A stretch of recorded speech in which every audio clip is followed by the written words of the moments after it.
The pen was heavier than I expected, not because my hand had gotten old, though it had, knuckles swollen slightly now, the way Frank's used to get in winter. Not because of the weight of the thing itself, but because of what signing it meant. It meant I finally understood what my son had been doing for the past 3 years. I set the pen down on Mr. Harlow's desk for just a moment. The office smelled like old paper and furniture polish, the kind of smell that used to mean safety to me. Lawyers, documents, things handled properly. Frank and I had sat in chairs just like these when we bought the house in 1974, when we wrote our first will in 1991, when we paid off the mortgage in 2012, and Frank had laughed so hard he'd knocked his coffee across the desk. "We own it, Dot," he'd said, mopping up the mess with his handkerchief, still grinning. "Every creaky floorboard, every cracked ceiling tile, every stubborn drawer that won't close right. All ours. All ours." I picked up the pen again. But that comes later. Let me tell you how I got here first, because you need to understand what the house was before you can understand what they tried to take. Frank died on a Tuesday in April, not dramatically, not the way they show it in movies with last words rehearsed and sunlight streaming through the window, just so. He had been sick for 14 months, the kind of sick that comes in waves, some weeks almost like the old Frank, some weeks a version of him I'd never met before and didn't want to keep. At the end, it was very quiet. I was holding his hand. The machine made a sound, and then the room was just a room. I drove myself home. I don't remember doing it, but I must have, because the car was in the driveway when I got there. I walked into the kitchen. I filled the kettle. I stood at the counter and waited for the water to boil, and I thought, I have no idea what to do with the rest of this day. That was April 8th. By April 22nd, my son Everett was standing in that same kitchen, looking at my walls like he was calculating their square footage. I should tell you about the house first, because it matters. We bought it in the fall of 1974. Everett was 6, small enough that Frank had carried him on his shoulders up the front walk to see it for the first time. It was a white clapboard colonial on Birchwood Lane, with a wide front porch, a yard large enough for a vegetable garden, and a staircase that creaked on the 3rd step from the bottom in a way that Frank never fixed, and I eventually stopped wanting him to. The sound became part of the house's voice, the way certain houses have a voice, a particular language of settling and sighing that you learn to understand the way you learn a person. The kitchen window faced east. Morning light came in at an angle across the floor every day for 51 years, first across the linoleum we couldn't afford to replace, then across the oak hardwood we saved up for, then across the kitchen table Frank built himself in 1979 from a piece of salvaged wood he'd found at a demolition site. He'd spent 3 weekends on that table, used a borrowed router to carve a small C, for Caldwell, into the underside where no one could see it. "Why hide it if you're proud of it?" I'd asked. "Because the best things don't need to be announced," he'd said. That was Frank. The house wasn't grand. It had one bathroom on the 2nd floor that the pipes in were always temperamental, a basement that flooded slightly in heavy rains, and a front porch railing that needed replacing every decade. The neighborhood had changed around it. Some families we'd loved had moved away. Some houses had been torn down and replaced with things that looked like they belonged somewhere else. But the house on Birchwood Lane had stayed itself, steady, familiar, the kind of place that knew you. I planted sunflowers along the south fence every May. Frank trimmed the boxwood hedges every April, even after his hands started shaking. Our granddaughter Lily used to run through the sprinkler in that yard in the summers when she was small, shrieking in a way that made the neighbors smile instead of complain. There was a tire swing on the old oak that Frank had hung in 1988, replaced the rope on twice, and never taken down. 51 years. That's not a house. That's a life. Everett arrived on April 22nd with Sandra and 2 cups of coffee from the expensive place downtown, the kind with a logo printed in the foam, the kind Frank would have looked at and said, "That's a $4 cup of coffee, trying to be an $8 one." I hadn't slept well. I was in the same clothes I'd worn the day before. The kitchen still had 3 sympathy casseroles in the refrigerator I hadn't touched, and a stack of thank you notes on the counter I hadn't started. Everett set a cup down in front of me without asking what I wanted. He was 51 years old. He wore a jacket that probably cost more than our first mortgage payment. His hair was the same dark brown as Frank's had been, and sometimes in a certain light, at a certain angle, I could still see the little boy who used to fall asleep on the couch with his sneakers still on. But he wasn't that boy anymore. I don't know exactly when it changed. That's the hardest part. There's never a single moment you can point to. Just a gradual drift, like a boat that's been slowly untied from the dock for years, until one day you look up and it's simply gone. "Mom," he said, pulling out the chair across from me and sitting down. "We need to talk about what comes next." Sandra stood near the window. She'd always had a particular way of standing in a room, not quite at ease, not quite evaluating, but somewhere in between. She was a pretty woman, Sandra. Efficient. She kept a beautiful house in Riverside, drove a car that was always clean, sent Christmas cards that arrived before December 20th without fail. Over the years, I'd told myself these were signs of a person who cared about things. I was only recently understanding they might be signs of a person who cared about the appearance of things. "What comes next?" I said. "Practical things," Everett said. "The house, finances, your situation." I remember looking down at the coffee cup he'd brought me. The foam had already gone flat. My situation. "You're alone now, Mom. That's a fact. This house is a lot to maintain. You've got 3 bedrooms, a yard, a basement." "I know what I have," I said. "I'm saying it might make more sense to think about downsizing. Something easier to manage. A condo, maybe, closer to us. We've looked at a few places. You've looked at places." He paused. "We just wanted to be prepared, to have options ready." Sandra turned from the window then, smoothly, like she'd been waiting for her cue. "The market is really good right now, Dorothy. We've talked to a realtor who does beautiful work with homes like this. With some minor updates, the kitchen, maybe the bathrooms, you could get a really strong number." "A number," I said. "A strong one," she said, and smiled. I looked at my kitchen, the table Frank built, the window where the morning light came in, the small ceramic rooster on the shelf above the sink that I'd bought at a yard sale in 1987, and that Frank had always called ugly and never once suggested throwing away. I looked back at my son. "I'm not ready to talk about this," I said. Everett nodded slowly, the way people nod when they're not actually agreeing. "Of course. We're not rushing you. We just want to make sure you're thinking about the future." Before he left, he set a piece of paper on the table, folded once like an afterthought.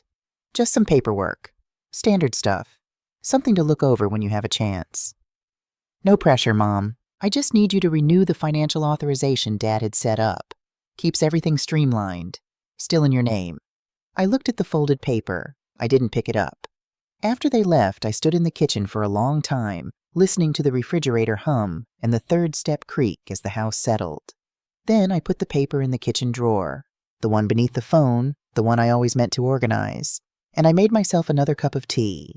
The real kind this time, the kind I kept in the back of the cabinet, behind the cheap bags I saved for company I didn't particularly like.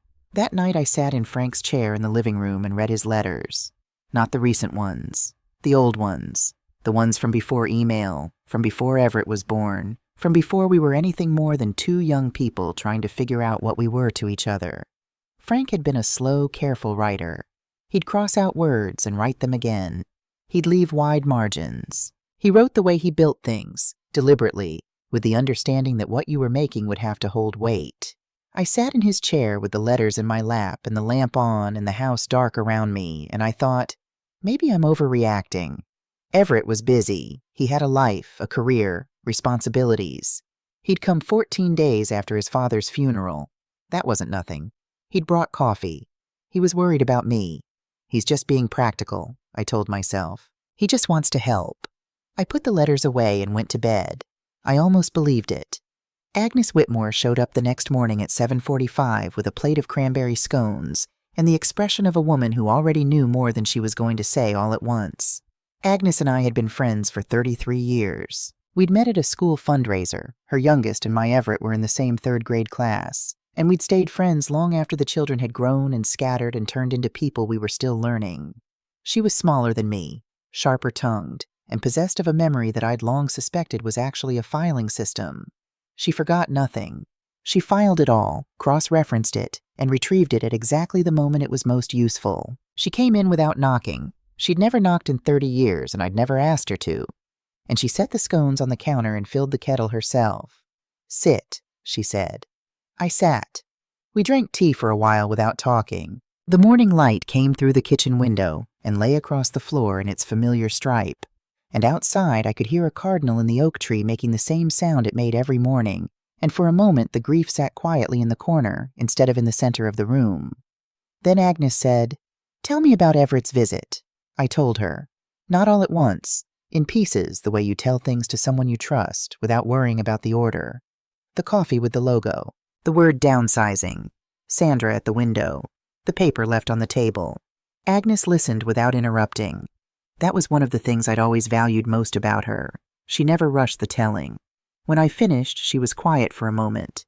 Then she said, "Dorothy, when's the last time Everett called and didn't need something?" I opened my mouth. Then I closed it. I thought about the phone calls over the past few years. The $14,000 in 2018, a cash flow issue at work, just temporary, he'd pay it back.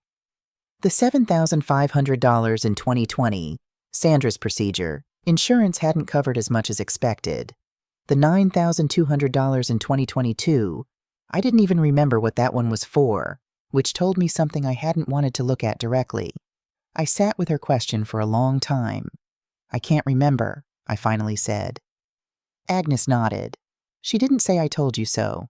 She never did. That was the other thing I valued about her. She just reached across the table and put her hand over mine, and we sat like that for a while, listening to the cardinal and the kettle and the house breathing around us.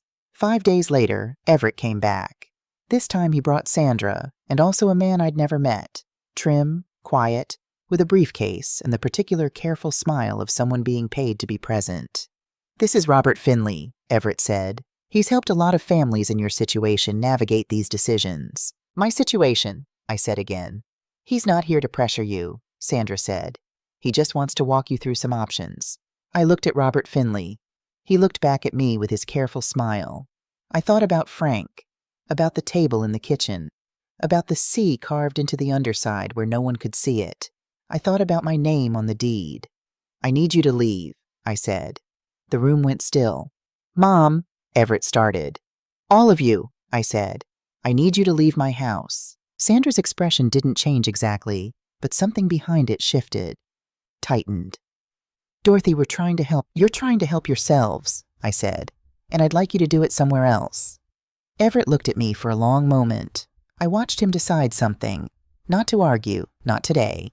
He was good at that, at choosing his moments. He'd been good at it since he was a teenager. "We'll talk soon," he said. "Help me or help yourself," I replied. "You can't answer that, so don't say either one." They left.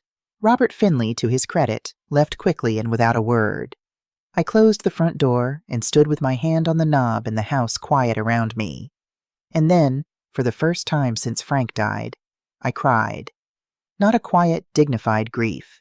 The real kind. The shaking kind.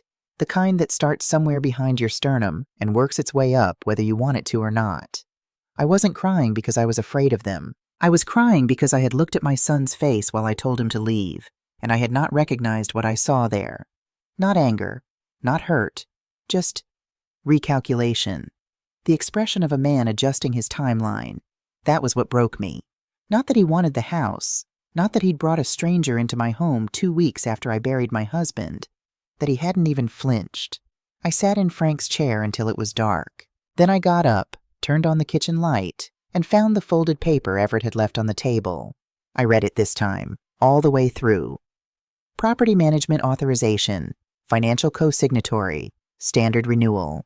At the bottom, in small print, previously authorized November 2019. I set the paper down. November 2019. Frank and I had gone to the hospital on November 9th, 2019. He hadn't come home for 3 weeks. I did not remember signing anything in November 2019. I did not remember it at all. I put the paper back in the drawer. Then I took it out again. Then I put it back. I stood in the kitchen, in the morning light that wasn't morning anymore, in the house that was mine, and I felt something shift very slightly, not dramatically, not like an earthquake, more the way a house settles sometimes in the night. Just the faintest movement underfoot. Just the first quiet suggestion that something was not standing quite as straight as it had been. I made a note in the small book I kept by the phone. November 2019. Check records. Ask Harlow. Then the phone rang. It was the bank. "Mrs. Caldwell," said the young woman on the other end. cheerful and apologetic in equal measure. I'm calling to confirm your monthly authorization fee for the management account. The co-signatory, Everett Caldwell, requested a renewal reminder. Could you confirm you're aware of the account? I sat down slowly, still holding the phone. Could you say that again? I said. The co-signatory, Everett Caldwell. He set this account up in November 2019. We just need to confirm.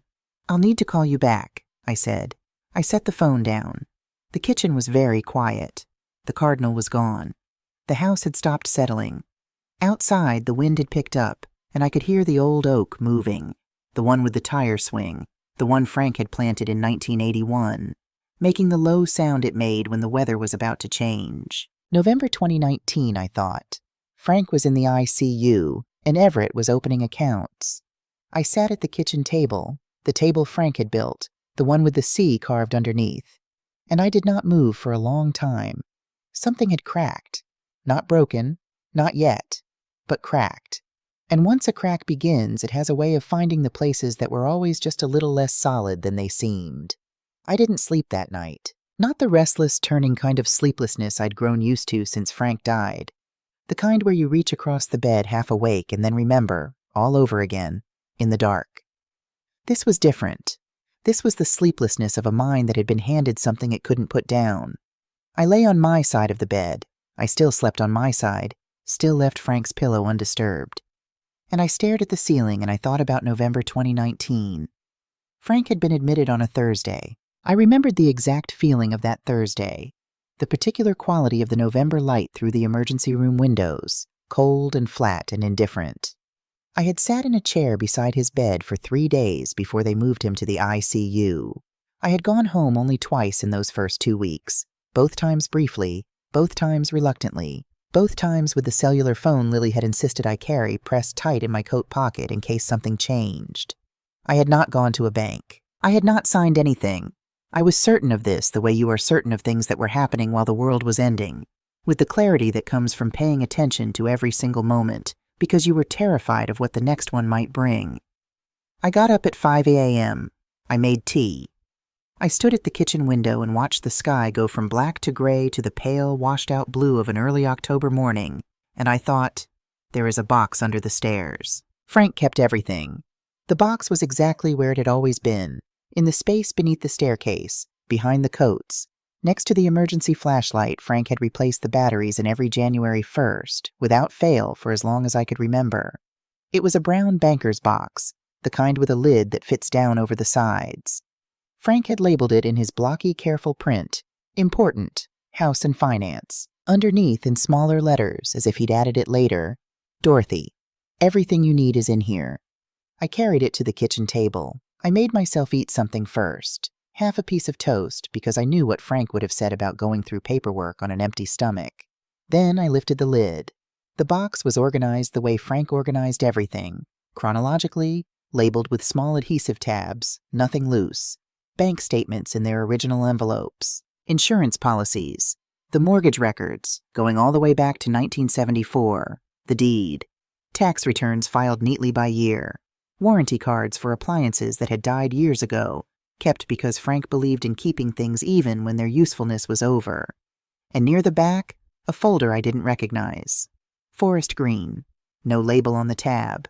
When I opened it, there was a single document inside, printed on plain white paper, slightly thicker than copy paper. Financial Management Authorization, F. Caldwell, November 2019. I read it slowly. It was a power of attorney. Partial and limited in scope, it said. Restricted to property management and financial co-signatory authority in case of incapacitation. The language was careful, the kind of language that sounds reasonable until you start to understand what it actually permits. At the bottom, 2 signatures. Frank Caldwell. The signature shaky, uncertain, which made sense because Frank had been unconscious or sedated for most of that November. And Dorothy Caldwell, dated November 12th, 2019. I stared at that signature for a long time. Then I stood up, went to the desk in the hallway, and pulled out the folder where I kept copies of things I'd signed in recent years. Insurance renewals. A small charitable bequest. The paperwork when Frank's car had been sold. Documents accumulated over a decade of ordinary life. I found a signature from 2019, a home insurance renewal from September of that year, 2 months before Frank went into the hospital. I brought it back to the kitchen and set it next to the power of attorney. I looked at both signatures. They were close, but they were not the same.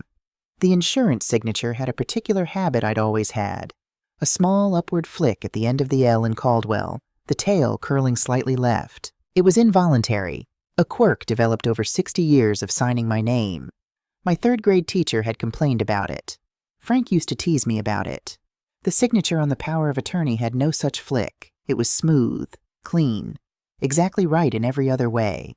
But that small involuntary curl, the thing you can't fake because you'd have to know to fake it, was absent. I sat back in my chair. My hands were very still in my lap. I thought, I need Agnes. She came within 20 minutes of my phone call, still in her morning coat, carrying nothing for once. No scones, no tea, just herself, which told me she'd understood from my voice that this wasn't a scones and tea morning. She sat down across from me. I slid both documents across the table without saying anything. She looked at them for a long time. Agnes had worked for 20 years as a legal secretary before she retired. Not a lawyer, she always said. Never a lawyer. But in practice, she had absorbed more law than most people learn in a lifetime of trying. She knew what documents were supposed to look like. She knew what they were supposed to feel like. She picked up the power of attorney and held it at an angle to the kitchen light. Then she set it down. "Dorothy," she said, "this isn't your signature." "I know," I said. "It's not entirely fabricated. Someone used your real signature as a template. But look at the ink." She pointed, her finger hovering just above the paper without touching it. "It's flat, uniform. A real pen signature has variance. Pressure, angle, the way the ink pools slightly at the start of a stroke. This was printed, digitally reproduced from something you actually signed, then printed onto the document. I had already suspected this. Hearing it said aloud was different from suspecting it. Hearing it said aloud made the kitchen feel smaller, made the morning light feel colder. "He did this," I said, "while Frank was in the hospital." Agnes was quiet for a moment. "Sandra," she said carefully, "I had been thinking about this since 5 a.m., turning it over, looking at it from different angles, the way you look at something you don't want to see clearly." "No," I said, "I don't think so." Something in me was certain about this, and the certainty was its own particular grief, because it meant the thing I was looking at was not a conspiracy between my son and his wife. It was a decision my son had made alone, in the night, while I sat in a hospital chair holding Frank's hand and praying. "Just Everett," I said. Agnes didn't argue. She just nodded, slowly, the way she nodded when she'd already thought the same thing and was waiting to see if you'd get there yourself. "My husband was dying," I said, "and my son was at a printer." The words came out very quietly. Not angry, not yet, just stated. The way you state a fact when the fact is so large that any emotion you put around it makes it smaller than it is. Agnes reached across and put her hand over mine. She didn't say anything. There was nothing useful to say, and she was wise enough to know it. We sat like that for a while. Outside, the wind was picking up. The oak tree moved against the sky. Somewhere down Birchwood Lane, someone was running a leaf blower, that ordinary autumn sound, the sound of the world continuing on its regular axis while mine had just tilted 3 degrees off true. I went to the attic that afternoon. I hadn't been up there since before Frank died. Since before he'd gotten sick, truthfully. The pull-down stairs were stiff from disuse, and the attic air had that particular museum quality of spaces that have been closed for a long time, warm and slightly sweet with the smell of old paper and cedar and accumulated years. The light up there was the same bulb Frank had installed in 1998. It still worked. I stood for a moment, letting my eyes adjust. Boxes in Frank's handwriting, Christmas decorations, a broken rocking chair we'd always meant to fix, old curtains folded in a plastic bin, the fishing gear Frank had used exactly 3 times before deciding he was more of a gardening man, and against the back wall, the trunk. Frank's grandfather had made it. Dark walnut, iron hardware, the joints so tight that after 70 years it still didn't rattle. Frank had kept his keepsakes in it. Letters, notebooks, odd coins, and matchbooks he'd collected over the years with the conviction that they meant something even when he couldn't explain what. In his last year, he'd stopped going up to the attic. Some things are better left to memory, he'd said once when I'd offered to bring the trunk downstairs. I knelt in front of it now, slowly, because my knees had opinions about kneeling, and lifted the lid. Cedar and old paper. Photographs face down in a stack. Letters bundled in rubber bands that had gone brittle. A small cardboard box I recognized. The one that held the cufflinks from our wedding, the pair his father had given him. And near the bottom, beneath a folded wool sweater I didn't recognize, a notebook. Soft leather cover, worn at the corners. The leather had darkened with handling in the spots where it had been opened and closed many times. I turned it over. On the inside front cover, in Frank's handwriting, "For Dorothy. If I'm not here when you need this." I sat down on the attic floor, my back against the old trunk, the weak yellow light above me, and I read. It wasn't a diary, not exactly. Frank had never been a diary man. He was too practical for daily entries, too private for the kind of inventory taking that diaries require. What he'd kept instead were observations, thoughts written when they needed to come out. The way some people pace or talk to themselves. Frank had written things down in this notebook when the thinking had gotten too large to stay inside. The earliest entry was dated September 1998. Everett borrowed the truck again without asking. Third time this month. When I mentioned it, he said he'd assumed it was fine. I said assuming and asking are two different things. He looked at me like I was speaking a foreign language. Maybe I am. Dorothy doesn't see it. Or she sees it and believes it's something he'll grow out of. I hope she's right. I'm not sure I am. I turned the pages slowly. 2001. Everett got the promotion. Called to tell us. First 10 minutes were about the title, the salary, the office. Dorothy asked how he was feeling. Was he happy? Was he sleeping? He said, yeah, and changed the subject. She hung up smiling. I'm glad she was smiling. I didn't say what I was thinking. 2004. The business loan. $22,000. Dorothy said yes before I could say, let's think about this. That's not a criticism of her. She has a heart that leads. But I watched Everett's face when she said yes. He didn't look relieved. He looked like someone who just confirmed a hypothesis. 2008. Dorothy gave him money again.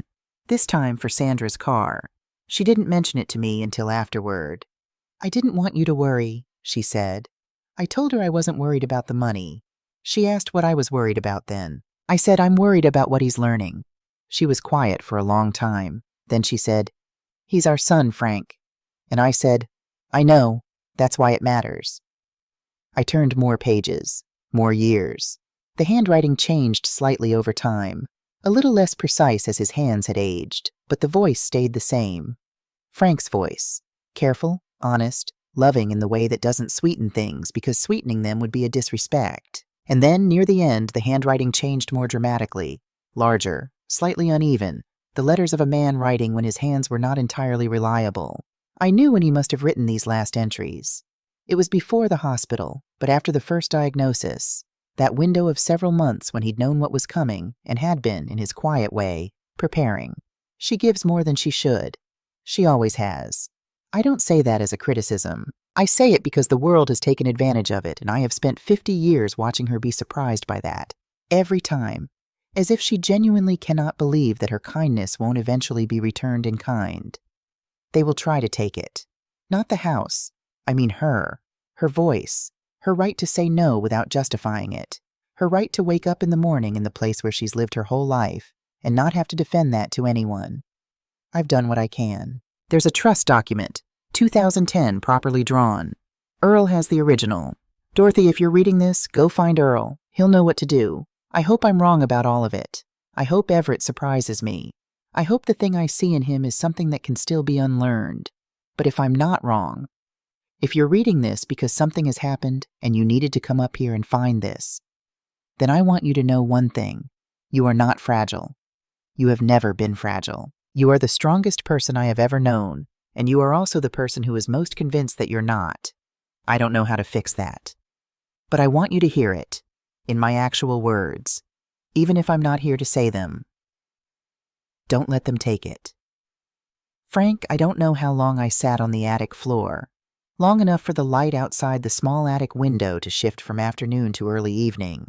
Long enough for my knees to have gone properly stiff. Long enough for the tears to come and go and come again and settle, finally, into something quieter. Not sadness, exactly. Sadness was already familiar. I'd been carrying it for months and had learned its shape, its weight, the particular way it sat behind the sternum. This was something different. This was the feeling of being seen by someone who was no longer there to see you. Frank had known. He had known for years, and he had said nothing, not because he was passive, not because he was afraid, but because he understood that some things a person has to come to themselves.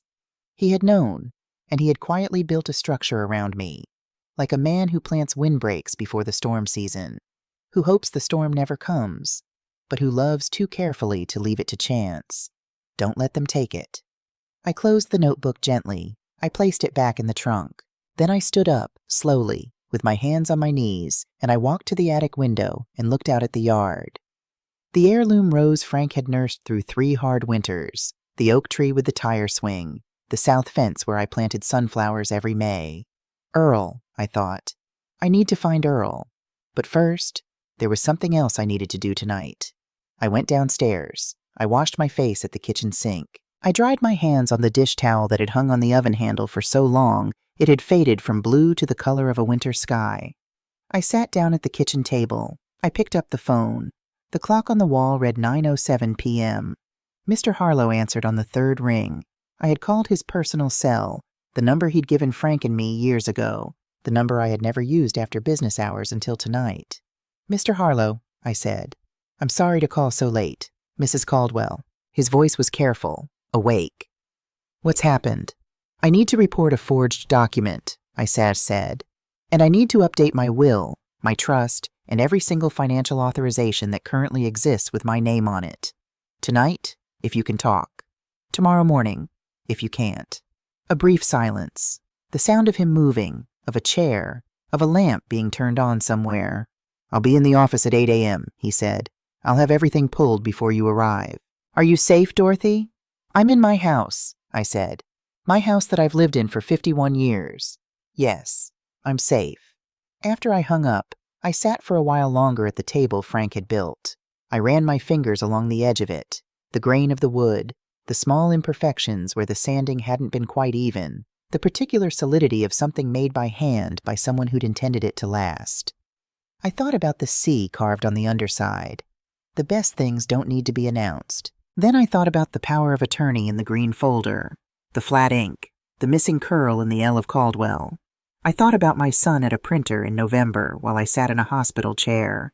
I didn't feel rage. I want to be honest about that. What I felt was colder than rage and more durable. It was the feeling of a door closing, quietly, without drama, on a version of my life in which I kept hoping the evidence in front of me was wrong. I went to bed. I slept. For the first time in many months, I slept. The phone rang at 11:15. I almost didn't answer, but the name on the screen was Lily, my granddaughter, 22 years old, Frank's eyes and Frank's habit of saying exactly what she meant, and I had never been able to ignore Lily's calls. Grandma. Her voice was small and careful, the voice she used when she was somewhere she didn't want to be overheard. "I heard what happened. I heard some of it. I'm so sorry." "How much did you hear?" I asked. "Enough," she said. "Enough to know that my dad is—" A pause. "I told him he was wrong, Grandma. I want you to know that. I told him this is your house." I was quiet for a moment. Outside, the oak tree moved against the October sky. "What did he say?" I asked. "He said I didn't understand the practical realities," Lily said. And then, very quietly, "He says that about everything I think." We talked for nearly an hour. "About Frank," she cried, and let me hear it, which meant more to me than composure would have. About the sunflowers she'd helped me plant 3 summers ago. About the tire swing she'd been too old for by the time she discovered she loved it. About a boy she was seeing, a job she was hoping for, a life she was cautiously, carefully building. She didn't ask me for anything. She didn't steer toward a point. She just talked, the way you talk when talking is the thing itself, and not a means to something else. Before she hung up, she said, "Grandma, there's something I need to give you, something I've been holding on to for a while. I didn't fully understand it until recently. Can I come this weekend?" "Come whenever you want," I said. After we hung up, I lay in the dark for a moment, phone on the nightstand, the clock reading 12:23 a.m. Something I've been holding on to. I didn't know what she meant, but something in the words, or something in the particular, careful way she'd said them, made me think of the yellow envelope in the kitchen cabinet, the one I'd noticed weeks ago and set aside without opening, the one I kept meaning to go back to. I made a note to look for it tomorrow. Then I closed my eyes, and for the second night in a row, I slept. Saturday came in quietly, the kind of October morning that doesn't announce itself. No dramatic frost, no wind, just a stillness in the air that felt like the world taking a careful breath. I was up before 6, made tea, stood at the kitchen window and watched the light come in the way it always had, that particular slant across the oak floor, the stripe of warmth that had crossed this kitchen every morning for 51 years, regardless of what was happening in the lives of the people standing in it. I had things to do today. Earl Sutton first, then Lily. But before either of those, I opened the kitchen cabinet above the phone, moved the spare batteries, the notepad, the rubber bands, and the small clay bowl Lily had made in a third-grade art class and given to me with the gravity of a child presenting a sacred object. The yellow envelope was there. I'd noticed it weeks ago, tucked behind the notepad, slightly faded, the kind of manila envelope that had been handled many times over many years. I'd meant to look at it, and then the phone had rung and I'd forgotten, or told myself I'd forgotten, which was not quite the same thing. I took it down now, on the front, in Frank's handwriting, for Dorothy, when the time is right. I stood at the kitchen counter and opened it. Inside was a letter, 2 pages, handwritten, dated. I had to look twice. March 14th, 2001, 22 years ago. Lily had been born in February of 2001. She had been 3 weeks old when Frank wrote this. I read it standing up because my legs didn't seem to want to carry me to a chair. Dorothy, Lily arrived 3 weeks ago, and I have been thinking about her ever since in a way I can't entirely explain. She has your mother's hands. Did you notice that? The length of the fingers. Frank's mother had said the same thing about our Everett when he was born, and I wonder if we are all just looking for the people we've loved in the faces of the people who come after. I'm writing this because I want to tell you something I haven't said out loud, and I find that I say things more honestly when I write them down. I love our son. I want to start with that because everything that comes after is said inside that love, not outside it. I love Everett. I also see him clearly, and what I see concerns me in ways I haven't wanted to burden you with, because you carry enough and because I know how much you believe in him. But Lily is here now, and she will grow up watching her grandmother, watching you, and I want someone in that family to know who you really are, not who they need you to be, who you are. So I have written her a letter. She is 3 weeks old and cannot read, but I have written it anyway, and I am going to ask her father, yes, Everett, to keep it for her until she is 22. I am going to tell him it is something personal, between her grandfather and his granddaughter, and I believe he will honor that because he is not beyond honor. Not yet. The letter tells her who you are. It tells her about the house and what it means. And it tells her that if there ever comes a time when you need someone to stand on your side without conditions, she is that person. I am asking her, before she is old enough to understand the asking, to be that for you. I hope she never needs to be. I hope I am wrong about everything I am afraid of. But if I'm not wrong, Dorothy, if something happens and you find yourself alone and the people around you have stopped seeing you clearly, look for Lily. She'll know what to do. I'll have made sure of it. I love you. I have loved you for 30 years, and I will love you for however many more I get. And the thing I am most certain of in this life is that you deserved better than to spend any of it doubting your own worth. Don't let them make you small.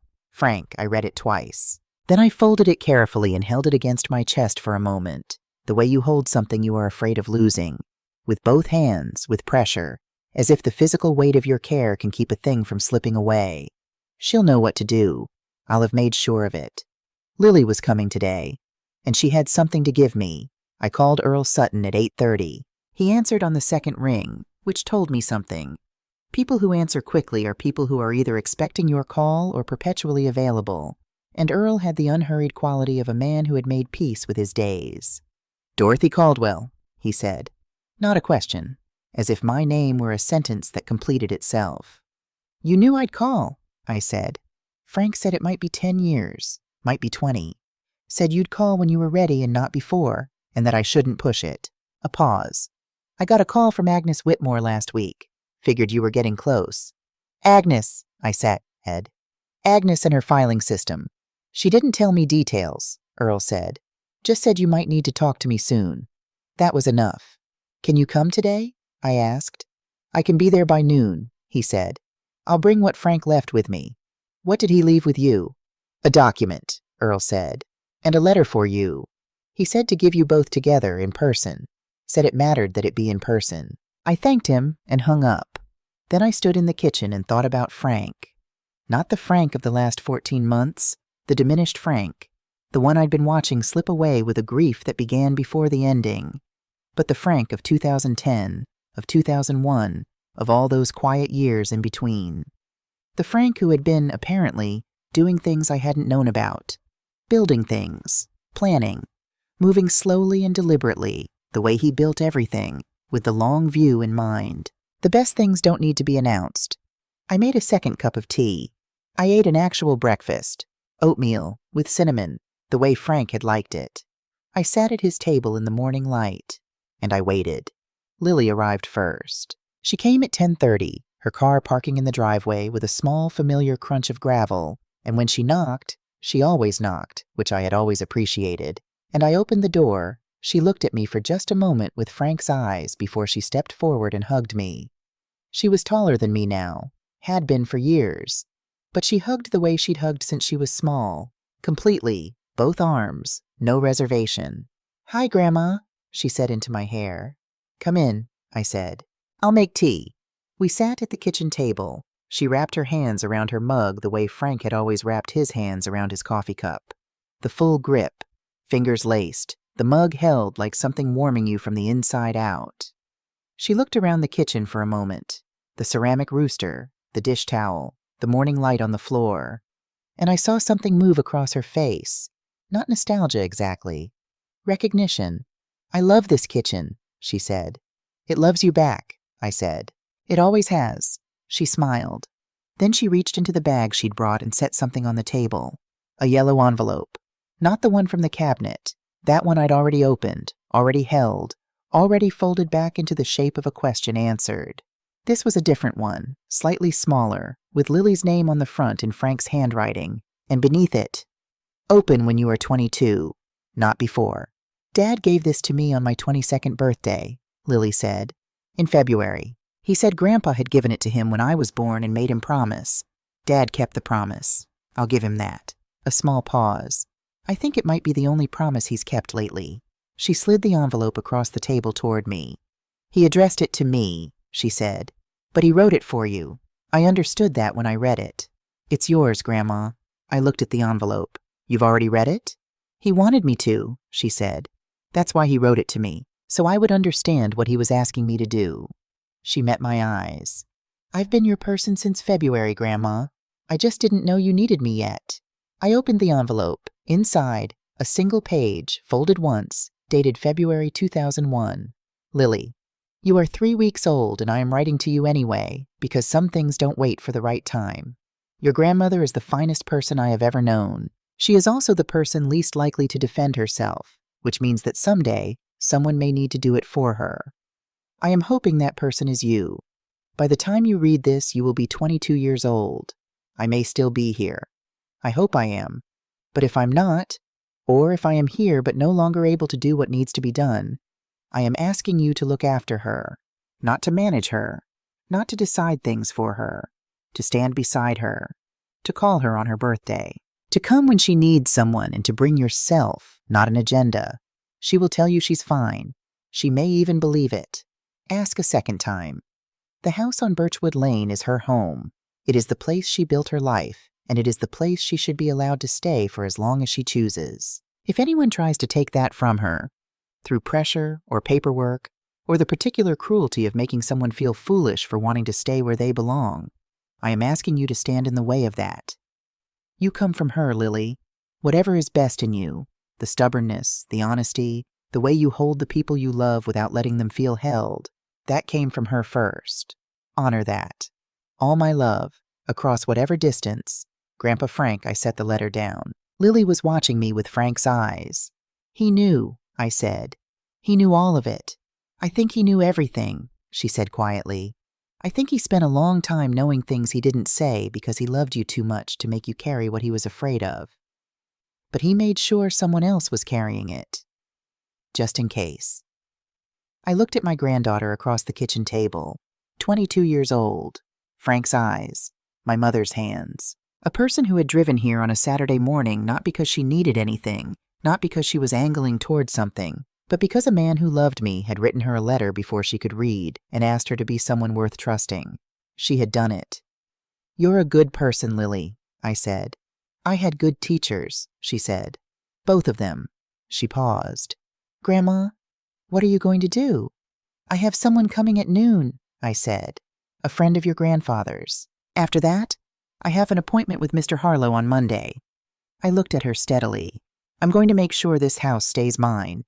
And then I'm going to make sure it goes to the right person. Lily was quiet for a moment. Then, you don't have to. I want to, I said. That's different. Earl Sutton arrived at noon exactly. He was 80 years old. I knew that because he and Frank had been born the same year, the same month, 10 days apart. And he had the particular quality of men who have been comfortable in their own skin for a very long time. Not large, not imposing, just present, in the way of someone who doesn't need to take up extra space because they've never been uncertain about their right to the space they occupy. He came in, shook my hand with both of his, and accepted the coffee I offered without the performance of, oh, you don't have to, that some people put on, and that I'd always found exhausting. He sat at the kitchen table. Lily had given us the house and gone for a walk, which I suspected had been arranged between them somehow, though neither admitted it, and he set a folder on the table. Frank gave me this in 2010, he said. Asked me to keep it somewhere safe and give it to you personally if it was ever needed. He said, she may never need it, but if she does, I want her to have it from someone she can look in the eye. Earl looked at me. I was honored that he trusted me with it. I opened the folder. Inside, a document, 12 pages, properly bound. A notary seal on the last page. 2 signatures, Frank's and mine, both in ink that had the variance and pressure of real pen on real paper. Revocable Living Trust, Franklin and Dorothy Caldwell, established June 14th, 2010. I read the summary page slowly. The trust encompassed all property, the house on Birchwood Lane, the savings accounts, the investments, everything. During my lifetime, I retained full control. Upon my death or incapacitation, assets were to be managed and distributed according to my separately documented wishes that could be updated at any time, by me, without requiring consent from any other party. No co-signatory rights, no management authorization, no power of attorney could supersede the trust structure without my direct, witnessed, notarized consent. The power of attorney, I said. The one Everett? Can't override this, Earl said. A properly structured trust is its own legal entity. A power of attorney, even a legitimate one, can only operate in the space the trust leaves open. Frank made sure the trust left no such space. A pause. Any competent lawyer will tell you the same thing. Everett never had the authority he thought he had. I sat with that for a moment. He spent 3 years, I said. He forged a signature. He brought a stranger into my home 2 weeks after Frank's funeral. He made plans. He had conversations. He calculated, and none of it was ever going to work, Earl said quietly. Frank made sure of that 14 years ago. The kitchen was very still. Outside, through the window, I could see the south fence where the sunflowers grew in summer. Bare now, the stalks cut back for fall, the soil turned and resting. Waiting for May. He never told me, I said. He didn't want you to carry the fear of needing it, Earl said.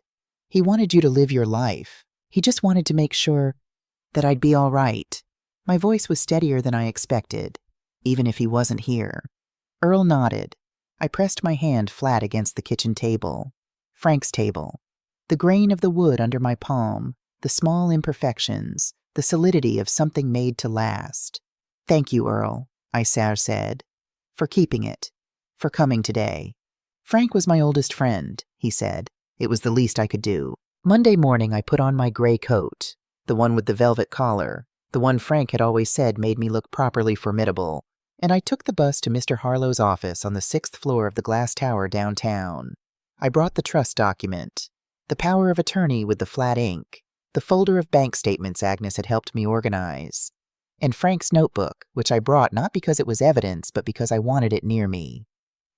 Mr. Harlow was a young man.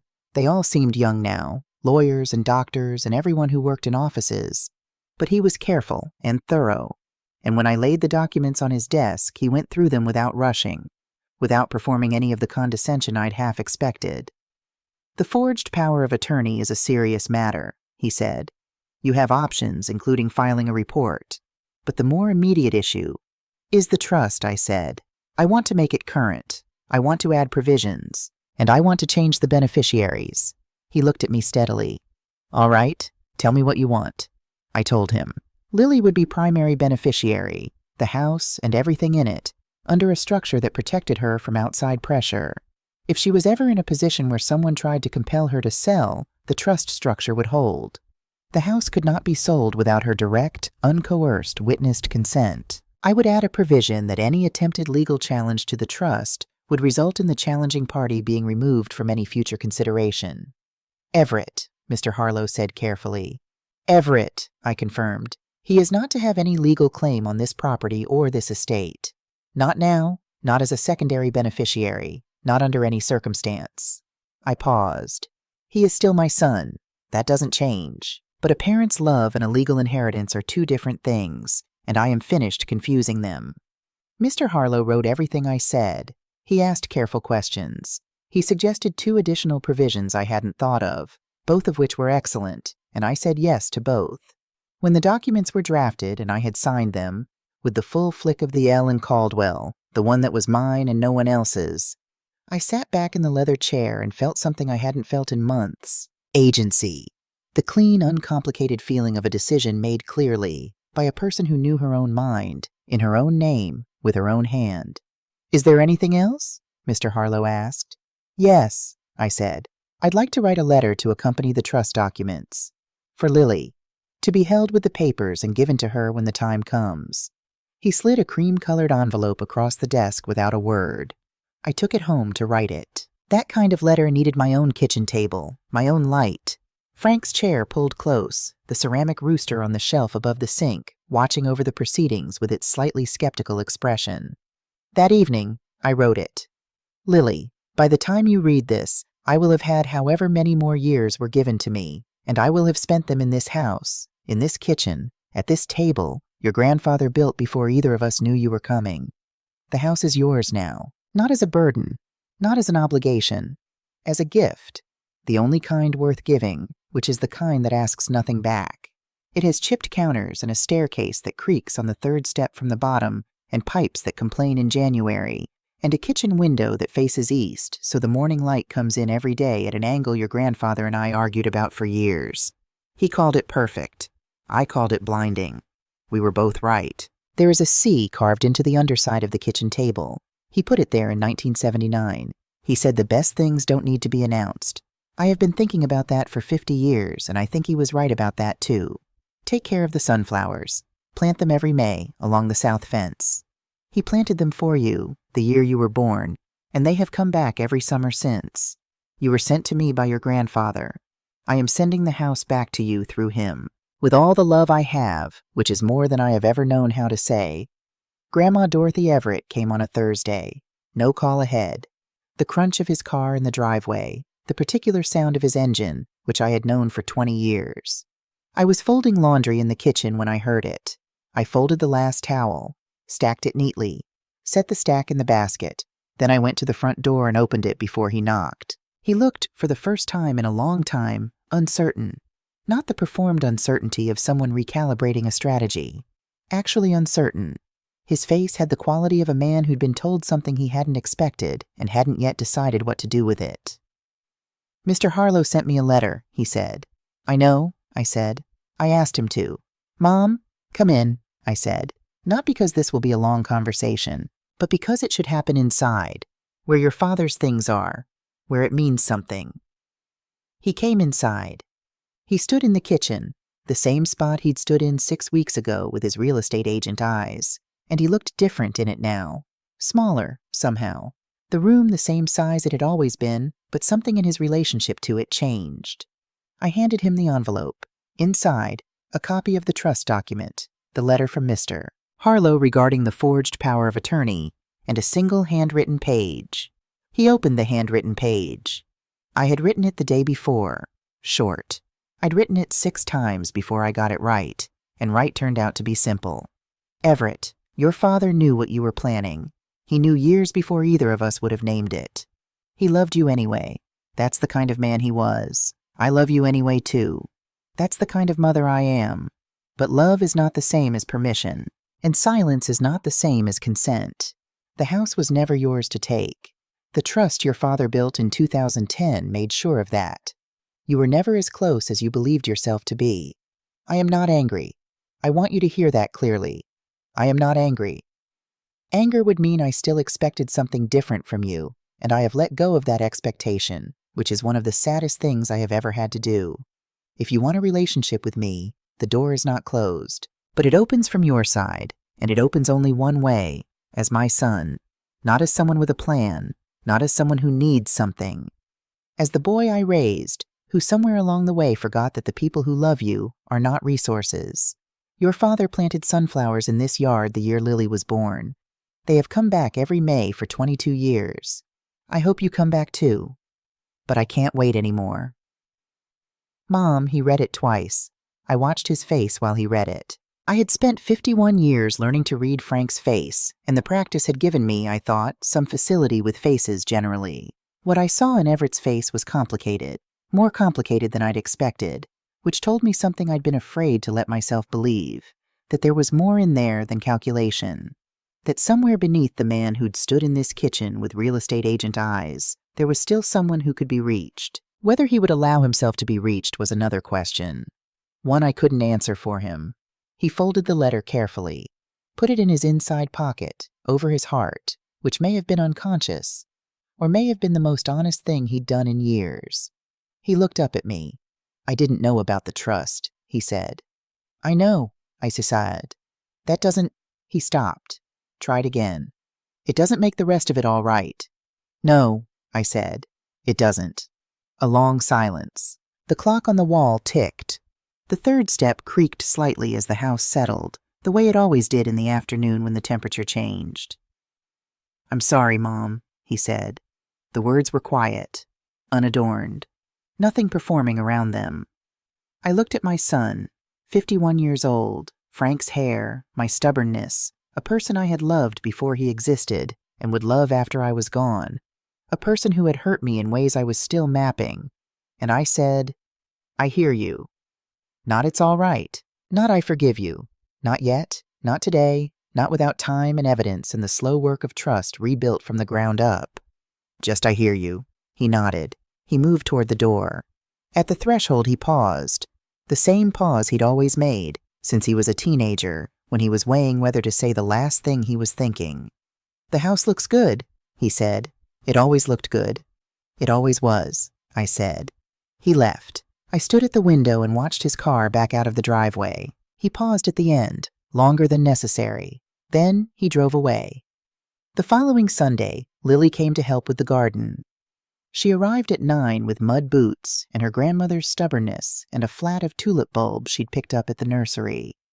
We worked side by side along the south fence for 2 hours, turning the soil, pressing the bulbs in at the right depth, patting the earth back over them with the particular satisfaction of work that won't show its results until spring. Lily was good with her hands. I'd forgotten that, or maybe never properly known it.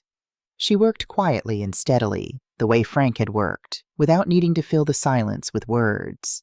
When we finished, we sat on the porch steps with our muddy gloves off and 2 cups of tea and the October sun coming down through the oak tree at a long golden angle.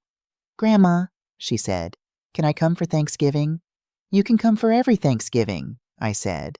She leaned her head against my shoulder briefly, the gesture of a child who hasn't forgotten how, grown into a person who knows when it still applies. Then she straightened up and drank her tea, and we sat together in the good silence, the kind that doesn't need to be filled. I thought about Frank, about the sea under the table, about a man who had spent years building invisible things, trusts and letters and quiet conversations with a newborn granddaughter, because he loved too carefully to leave anything to chance. I thought about what Agnes had said, weeks ago. They've mistaken your kindness for consent.